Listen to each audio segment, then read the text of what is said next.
हर लबदो मित्र सुमितो, विदारण कदे न चित्तो।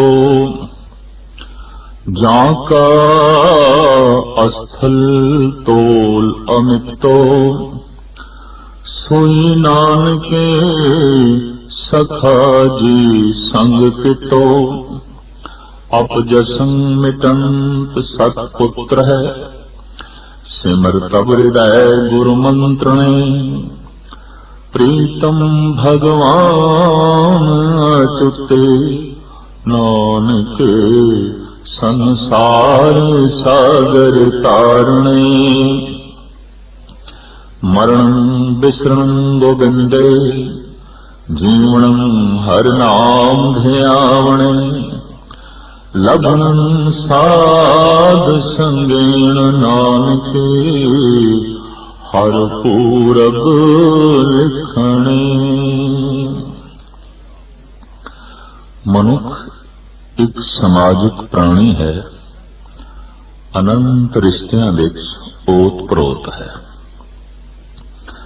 रिश्ते विच कोई भी घाट, कोई भी कमी जीवन विच बहुत वड्डी कमी नूं पैदा कर देंदी है। जैसे जन्म तो ही किसी दी मां की मृत्यु हो जाए तो मां की ममता तो उसकी झोली वांझी रह जाती है। भावें वो अपनी झोली विच बहुत कुछ भर लवे, बहुत कुछ प्राप्त कर लवे, पर ममता किसनू कहंदे ने, लाड किसनू कहंदे ने, प्यार किसनू कहंदे ने, और आंतरिक हिरदे की चाहत किसनू कहंदे ने। शायद इस सब कुछ तो वो बच्चा वांझा रह जाए। इसी तरीके नाल जो छोटा मासूम बच्चा पिता की होंद तो वांझा रह जाए, साडे देश दे ते उसनू यतीम कहंदे ने। बहुत वड्डी घाट उसके जीवन विच रह जाएगी। ठीक है, ये रिश्ते अपनी थां ते महान ने, पर अगां चल के जे इसनू भरा नसीब ना होया तो कहने इसदे कोल ते बावां ही नहीं है। आदि काल तो साडे देश दे विच ये आख्या गया है कि भरा बावां होंदियां ने और मां ठंडियां छावां होंदियां ने। ये जिहड़ियां कहावतां साडे देश विच प्रचलित ने, इन्हां विच बहुत वड्डी सच्चाई है। और भरा तो सकना मनुख अक्सर महसूस करता है, मेरी बां नहीं है, मेरे कोल बावां नहीं है। लेकिन किसी दी भैन ना होवे तां भी बराबरी, समता किसनू कहंदे ने। शायद बहुत सारियां अदुत्ती गुणों तो और कोमलतावां तो वांझा रह जाए, पर अगां चल के पत्नी नहीं मिल सकी या किसी स्त्री नूं पति नहीं मिल सकिया तो जीवन का जो विकास है, जो प्रफुल्लता है, वो तो सारी रुक जाएगी। वो तो ऐसा है जैसे कोई बीज वृक्ष भी बनिया होवे, सुंदर डालां भी लगियां होवन, पत्ते भी बड़े सोहणे होवन, फुल भी निकले होवन, लेकिन फल तो वांझा रह गया होवे। तो पत्नी का रिश्ता,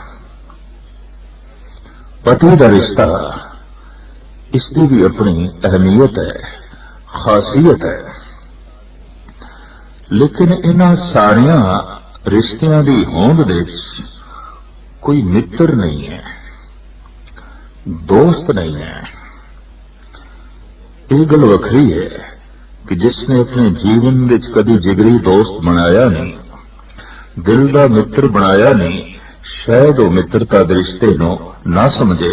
कुछ ऐसियां गल्लां ने मनुख मां नूं नहीं कह सकदा, प्यो नूं भी नहीं कह सकदा। शायद वो किताब भरा दे सामने भी खोल ना सके, शायद वो वर्के अपनी बहन के सामने भी पढ़ नहीं सकता, शायद वो गुंझल वो अपनी पत्नी के सामने भी ना खोल सके। पति के सामने भी ना खोल सके तो कोई सहेली चाहिए है, कोई मित्र चाहिए। और वाकई ऐसा देखने विच आया है कि जिसनों जिगरी दोस्त दिल दा मित्र नहीं लभ्या उहदे अंदर एक ऐसी गंढ कसी रहिंदी है जिन्हों उसनों खोलण दा मौका ही नहीं मिलिया, कुछ कहने का मौका ही नहीं मिलिया, कुछ दसन का मौका ही नहीं मिलिया और उस गंढ दे कुछ पाण का मौका ही नहीं मिलिया। ऐसा मित्र नहीं मिलिया जिस दे कोलों कुछ सुन के अपनी उस गठड़ी च पांदा ते अपनी गठड़ी विचों उसनूं जो है कुछ देंदा, इस तरीके का आदान प्रदान करदा। अनंत रिश्तियां विचों मित्र की अपनी खासियत है, अपनी अहमियत है। यही कारण है कि भगतां ने इस सारे रिश्ते प्रभु नाल जोड़े, परमात्मा नाल जोड़े। साहिब गुरु नानक देव जी महाराज, गुरु अर्जन देव जी महाराज जी किधरे उस अकाल पुरख नूं पिता कहंदे ने, माता कहंदे ने, भराता कहंदे ने, सहोदर कहंदे ने। तां अज दे इस पावन पवित्र श्लोक दे गुरु अर्जन देव जी महाराज उसनूं मित्र कह रहे हैं। मित्र लई फारसी दे शब्द है यार। साहिब के खुले रूप विच कहंदे ने, सुन यार हमारे सज्जन एक करो बेनंतिया तिस मोहन लाल प्यारे हों फिरों खोजंतिया। यार वे पे हब्बे सखियां मुंह कही न जाइया। उस परिपूर्ण परमात्मा नूं बार बार यार दे रूप विच मुखातब करना जापदा है। इस रिश्ते की भी अपनी अहमियत है, अपनी खासियत है। साहिब गुरु नानक देव जी महाराज का फरमान, मित्र घनेरे कर थकी मेरा दुख काटे कोय। मित्र ते बहुत कीते, कहने ने मित्र कहंदे ही उसनूं ने जो दिल की गल, दिल का राज सुन सके ते अपने दिल दे समो सके ते उस दिल दे जख्म दी कोई मरम लग सके, कोई दवा लग सके। इस वास्ते मित्र की लोड़ है।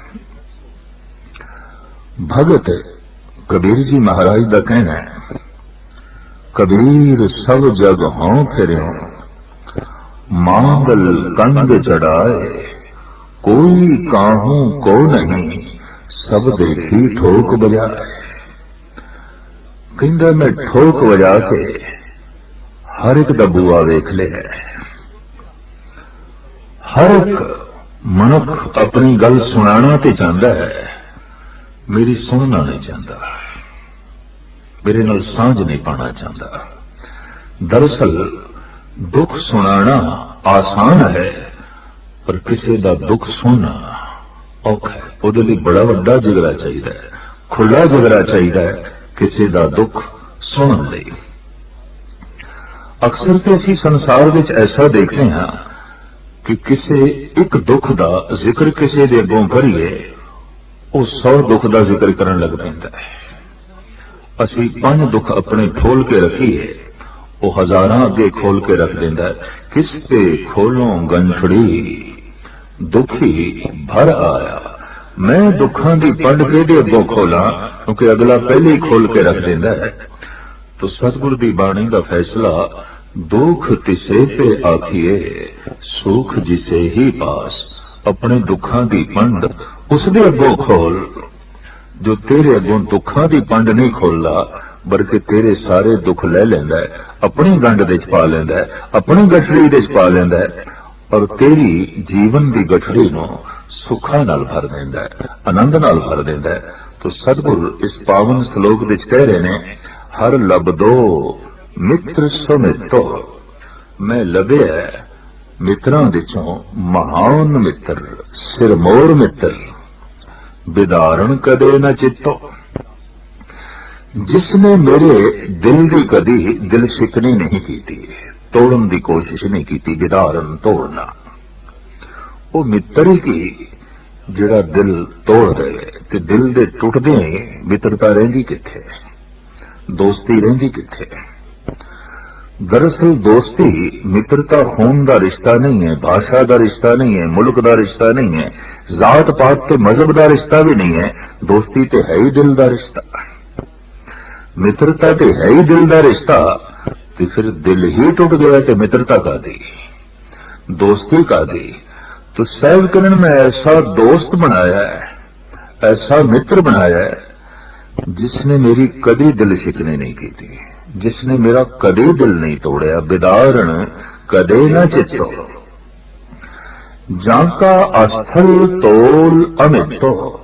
साहिब कहने जिसका अस्थान इतना वड्डा है, न तोलिया जा सकता है न नापिया जा सकता है।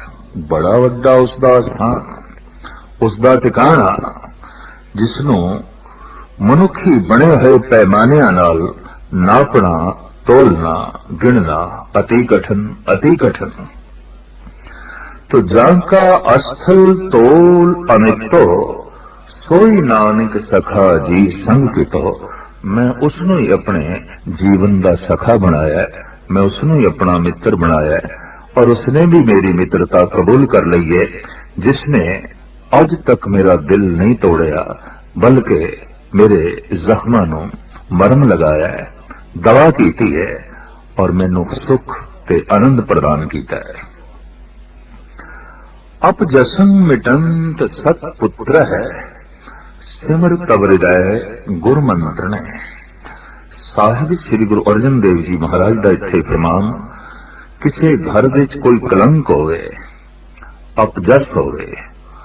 अपजस ते कलंक दे अनेकां कारण हो सकते ने, किसी भी कारण करके कोई कलंक होवे, अपजस होवे, समुचे शहर विच गली महल्ले विच हर एक दी रसना ते अपजस होवे, हर एक दी रसना दे ते उस कलंक दी चर्चा होवे। पर महाराज कहते ने उस दौरान अगर घर विच सतवादी पुत्र पैदा हो जाए, सत नूं समझण वाला, सत नूं प्रगट करन वाला, सत दे च जीण वाला, तो साहिब कहन घर दा कलंक मिट जाता है, घर दा अपजस धुल जाता है। घर दे सारे कलंक नूं वो धो के रख देता है, घर दे सारे अपजस नूं वो मिटा के रख देता है। एक उदाहरण है, एक प्रमाण है और ये भी हकीकत है कि साडे देश दे संत जन आद काल तो कहते रहे ने, ऐ जननी अगर तू जन्म देना है तो इन्हां तीन पुत्रां विचों ही किसी एक नूं जन्म देनी। तीन सुभावां वाले पुत्रां विचों ही किसी एक नूं या तिन्हां नूं जन्म देनी। जननी जने तां भगत जन, कह दाता कह सूर, नहीं तो जननी बांझ रहे काहे गवावे नो। जन्म देना है तो ऐसे भगत नूं जन्म दे जो भावना नाल भरे होए होवे। हुण कुदरती गल है, अगर मन दा हृदय भावना नाल भरिया होया नहीं है तो मुश्किल है उस धरती विचों किसी भगत दा जन्म होना। सारी सत्या उस मिट्टी ने देनी है, सारा जीवन उस मिट्टी ने देना है दरखत नूं, ते दरखत दा आधार भी उस मिट्टी ने बनना है। पर मिट्टी खासियत चाहिए है।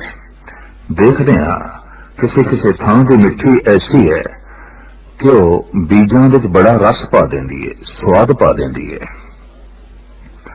और लोकी हैरान होके कहते ने बीज ते ओही ने पर इत्थे बोए ने, उन्हां च इतनी मिठास, इतना स्वाद, इतना सुअपन। तो बीज की अपनी खासियत हो सकती है पर धरती की भी अपनी महानता है, धरती का भी अपना गुण है। अनेकों तजर्बे इससे किए गए ने कि एक इलाके दे मिठे फल जब उन्हों का बीज दूसरे इलाके च लगाया गया वो मिठास नहीं प्राप्त हुई, वो स्वाद नहीं प्राप्त हो सकिया। कारण जब बीज होए सन तो फिर क्यों नहीं स्वाद प्राप्त हो सकिया? इस वास्ते कि मिट्टी धरती खास नहीं सी, पिता खास है मां खास नहीं, तां जिस तरह का बालक होना चाहिए वैसा नहीं हो सकेगा। या मां महान है, पिता ही नहीं, तां भी कमी रह जाएगी। कितनी चंगी धरती क्यों ना होए, कितनी महान धरती क्यों ना होए, पर बीज ही किसी हद तक कमजोर सी, खास नहीं सी, अहमियत नहीं सी। एक परिपूर्ण परमात्मा का ऐसा नियम, बीज भी खास होवे, धरती भी खास होवे, तां जाके किधरे गल बनती है। लेकिन इस ऐसा भी देखने दे चाया है कि बीज अगर मामूली जी खासियत भी रखता है, बहुत ज्यादा नहीं, पर जो धरती किधरे उसनों महान मिल जाए तो वह बीज बड़ा महान वृक्ष बनता है और जगत नूं बहुत स्वाद ते रसदायक फल देंदा है। ऐसे अनेकों उदाहरण मिलते हैं। हरनाखस ते दुष्ट जालिम सी, पर उसकी पत्नी रोम रोम राम का सिमरन करती सी। उसकी कुख तो ही प्रहलाद का जन्म होया है। जे देखिए बीज नूं ते खास नहीं है, मामूली है, पर देखिए धरती नूं इतनी महान कि उसने बीज दे चों जिहड़ा वृक्ष पैदा किया है, अज तक ही धार्मिक दुनिया दे चों छां दे रहा है, रस वंड रहा है, स्वाद दे रहा है। तो आदि काल तो साडे संत जन कहते रहे ने, ऐ मां तू जन्म देना है तां ऐसे बालक नूं जन्म दे जो भावना नाल भरे होवे, भगत नूं जन्म दे। जननी जने तां भगत जन, ते जे भगत नहीं पैदा कर सकती तो कम से कम दानी। फराग दिल मां ही किसी दानी नूं जन्म दे सकती है, शोम मां नहीं। उंज भी गुरबाणी का फैसला है, शोम मनुख किरपन बंदा, धन का चौकीदार जरूर है, रखवाला जरूर है, धन का मालिक नहीं है। सोमे धन राखन को दिया, मुगद कहे धन मेरा। सोमे धन राखन को दिया, सोम नो ते धन सिर्फ रखण वास्ते दिता है। सोम उसका रखवाला है, चौकीदार है, पहरेदार है, मालिक नहीं है। उन्होंने वरत नहीं सकता, उसको सुख नहीं ले सकता, अपने परिवार में भी सुख नहीं दे सकता, खुद भी आराम नहीं ले सकता। तो फिर धन का चौकीदार है, और की है? धन है संसारिक सहूलतां प्राप्त करने लई, ते जिन्हां नूं ये सहूलतां प्राप्त नहीं होईयां, अपनी तौफीक के मुताबिक ये सहूलतां उन्हां नूं देणियां। इस तरह का बंदे नूं दाता कहंदे ने, फराग दिल कहंदे ने। ईरान का सूफी फकीर जनाब शेख सादी साहब का तो यह कहना है, तवंगरी बादिल अस्त न के बमाल। अमीरी किसी दे माल असबाब तो नहीं नापनी चाहिए कि इसदे कोल महल कितना वड्डा है, इहदे कोल धन कितना है, इहदे कोल भूमि कितनी है, इहदे कोल पदार्थ कितने ने। कहंदा ये धनवान होने की निशानी नहीं है, वेखना उहदा दिल कितना क वड्डा है, उहदे कोल फराग दिली कितनी है। अणहोंदा आप वंडाए कोई ऐसा भगत सदा है।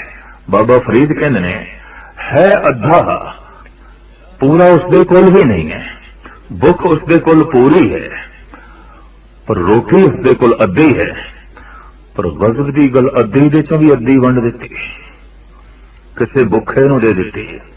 बाबा फरीद कहते ने, अणहोंदा आप वंडाए कोई ऐसा भगत सदा है कोई ऐसा भगत जगत विच जो है मिले जिसका अपना ही अद्धा पेट भरिया है, पूरा पेट भरिया ही नहीं, फिर भी अद्धे विचों अद्धा जो है दे देता है।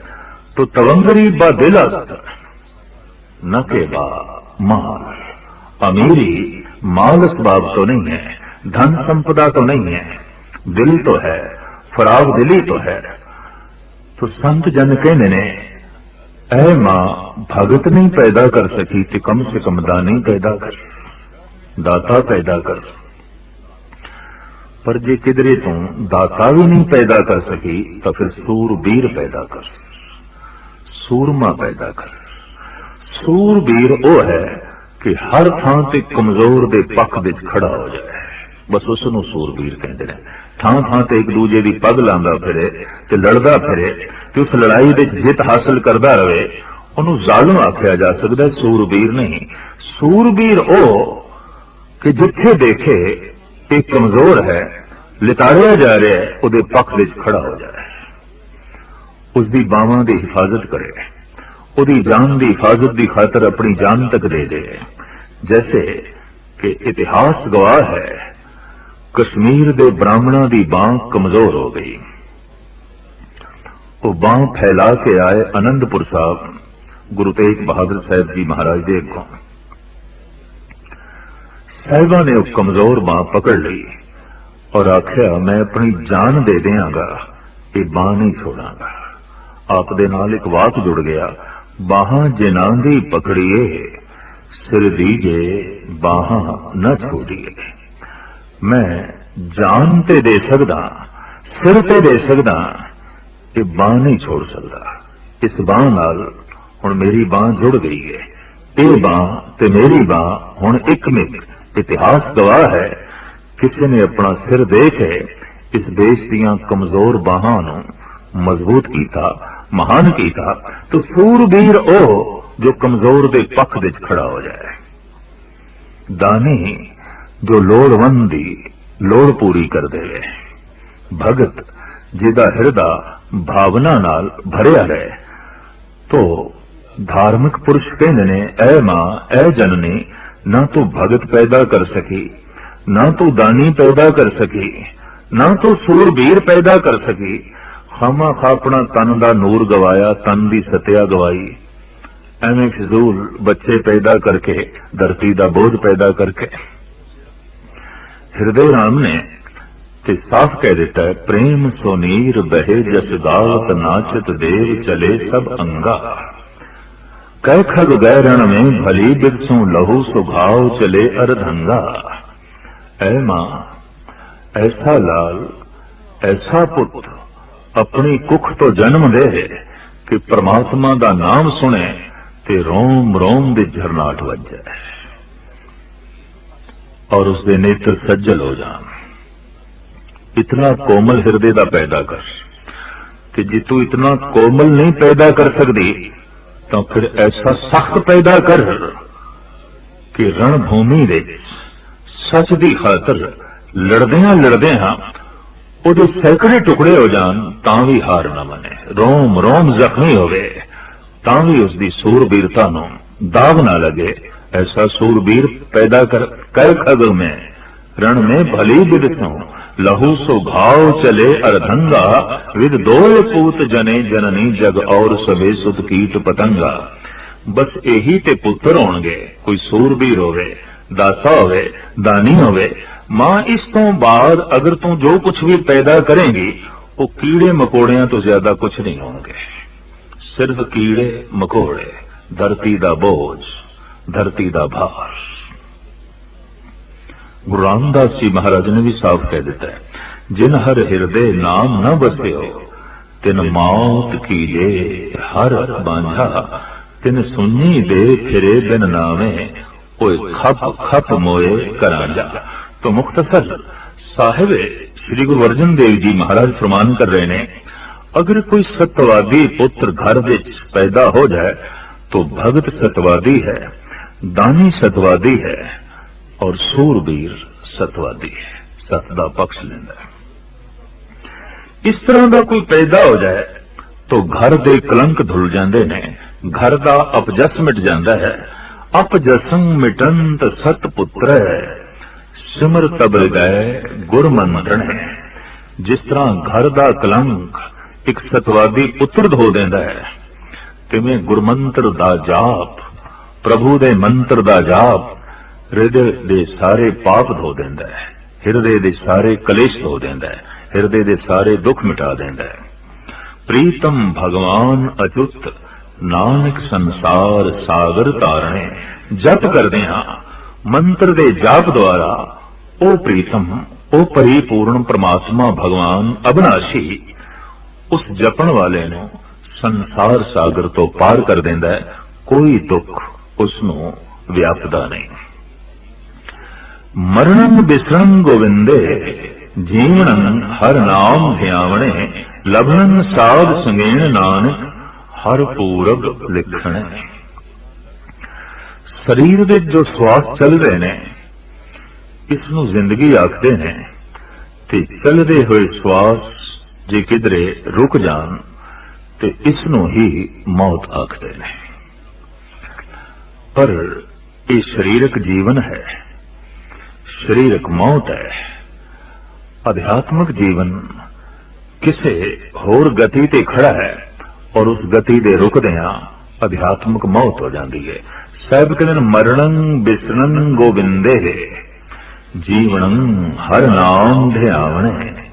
ਸਵਾਸ ਚੱਲਦੇ ਰਹਿਣ, ਸਰੀਰ ਦੀ ਜ਼ਿੰਦਗੀ ਹੈ, ਸਿਮਰਨ ਚੱਲਦਾ ਰਹੇ, याद चलती रहे तो रूहानी जिंदगी है, अध्यात्मिक जीवन है। मरणं बिसरन गोविंदे, जिन्हों गोविंद भूल गया समझ लो मौत है, ते मर गया। यही मौत है, केड़ी रूहानी मौत। और रूहानी मौत अगर किसी दी हो गई है, अध्यात्मिक मौत किसी दी हो गई है, तो बाकी दा जीवन एक बोझ होगा। चाहे वो शारीरिक जीवन है, आर्थिक जीवन है, राजनैतिक जीवन है, परिवारिक जीवन है, सारे दा सारा उस मनुख लई बोझ होगा अगर उस कोल रूहानी जीवन नहीं है, अगर उसदे कोल अध्यात्मिक जीवन नहीं है। एक गल वखरी है कि शारीरिक मौत हो जाए तो फिर उसे शरीर को जीवित करना कठिन है, बहुत कठिन है। पर रूहानी मौत हो जाए, अध्यात्मिक मौत हो जाए, इस मौत को फिर जिंदगी दी जा सकती है, फिर जीवन दिता जा सकता है। मरणं बिसरणं गोविंदे जीवनं हर नाम ध्याने। अगर हरि नाम दे ध्यान जोड़िया जाए, सिमरन का हिस्सा बना लिया जाए, रसना द्वारा उसका जाप जारी रहे, तो सब कहते फिर ये जीवन प्राप्त हो जाता है। फिर ये अगम्य जीवन, रसदायक जीवन उसनों प्राप्त हो सकता है। तो रसना जप करे, इस जीवन की प्राप्ति होवे। आखिर कोई थां, कोई साधन, कोई वसीला, तो साहब कहते हाँ वसीला भी है, साधन भी है। लभणं साध संगेण नानक हर पूरब लिखणे। पूर्वले संस्कार होवन, पूर्वली प्रालब्ध होवे ते साध संगत नसीब होवे, बस उत्थे ए रूहानी जीवन लभ पैंदा है, उत्थे ए अध्यात्मिक जिंदगी जो है लभ पैंदी है। जैसे कोई शरीरक तल ते मुर्दा है तो फौरन दिखाई दे जाता है, ये लाश है, ये जीवदा जागदा नहीं है। हू बहु धार्मिक मनुख फौरन अंदाजा ला लेंदे ने इहदे कोल रूहानी जिंदगी नहीं है, इहदे कोल धार्मिक जीवन नहीं है। जैसे आर्थिक जीवन रखने वाले फौरन अंदाजा ला लेंदे ने इहदे कोल आर्थिक जीवन नहीं है। अर्थ दी दुनिया विच इसदी मौत है, क्योंकि इसदे कोल धन नहीं है, आर्थिक मौत है। इसी तरीके नाल कईयां दी राजनीतिक मौत आउंदे ने, सियाणे बंदे कह देंदे ने ये राजनीति विच मर चुके हैं, उस दुनिया विच इसदी कोई होंद नहीं, इसका कोई नामो निशान नहीं, किसी वक्त जीवदा जागदा सी अज नहीं। तो फौरन इस गल का पता चलता है कि इसके कोल रूहानी जिंदगी नहीं है, अध्यात्मिक जीवन नहीं है। साहिब कहते ने ये अध्यात्मिक जीवन लभदा है उस संगत दे चों जिथे साधक बैठे ने, जुड़े हुए बैठे ने, ते गुरु की कृपा के पात्र बने बैठे ने। उत्थों का माहौल, उत्थों का वातावरण प्रेरित करेगा, उत्थे बैठ के इस जीवन की प्रेरणा मिलेगी, इस जीवन हासिल करने की गति मिलेगी, समर्था मिलेगी, और फिर मनुख उस जीवन को प्राप्त कर लवेगा जिसनों कहते हैं परम जीवन, महान जीवन, सब तो उच्चा जीवन। जीवो नाम सुनी, सब कहते मैं तो हुण जीवदा नाम सुन सुन के। सो जीविया जिस मन वसिया सोए, नानक अवर न जीवे कोय, जे जीवे पत लथी जाए, सब हराम जेता किछ खाए। सतगुरु दा फैसला ਉਹੀ ਜੀ ਰਿਹਾ ਹੈ ਜਿਸ ਦੇ ਹਿਰਦੇ ਵਿੱਚ ਪ੍ਰਮਾਤਮਾ ਦਾ ਨਾਮ ਹੈ, ਸੋਈ ਜੀਵੇ। ਜਿਸ ਮਨ ਵਸਿਆ ਸੋਏ, ਨਾਨਕ ਅਵਰ ਨ ਜੀਵੇ ਕੋਏ।